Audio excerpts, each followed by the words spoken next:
The current trajectory that we're on leads to the conclusion that within a matter of a couple decades, we may see ice-free conditions in the Arctic at the end of the summer. This is something that the climate models predict shouldn't happen for another 60 years, till the end of the 21st century. And indeed, nature seems to be on a course that's faster, that's more dramatic than what the climate models predict. We are already observing and measuring a decrease in the amount of ice in the Greenland ice sheet and the West Antarctic ice sheet. Now, the climate models have predicted that we shouldn't see that for many decades to come. And a key distinction here is if it's a land ice sheet, a land-based ice sheet, then when it melts, it actually contributes to global sea level rise. That's not the case for sea ice, but it is the case for the continental ice sheets. And so the fact that we're already measuring losses of ice from these major continental ice sheets means that they're contributing to sea level rise faster, once again, than climate scientists projected them to.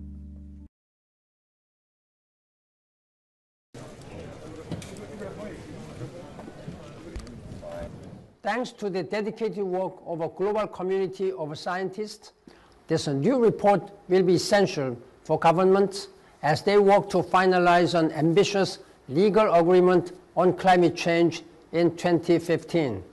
The heat is on. Now we must act. Thank you for your work. Since the 1950s, many of the observed changes are unprecedented over decades to millennia. The atmosphere and ocean have warmed. The amounts of snow and ice have diminished.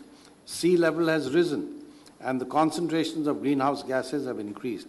So this, I think, is a succinct summary of what we are doing to the system that really determines the climate of this planet.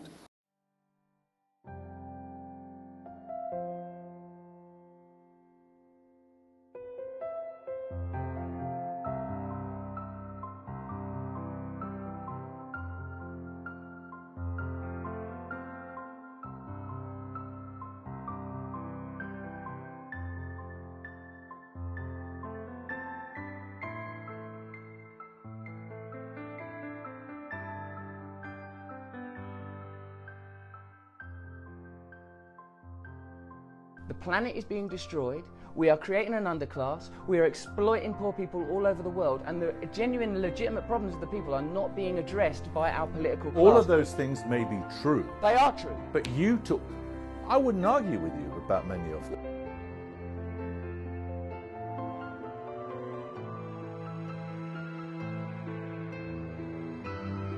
Our task is to unite humanity throughout the world. And if you act as an individual, you will never be able to achieve that.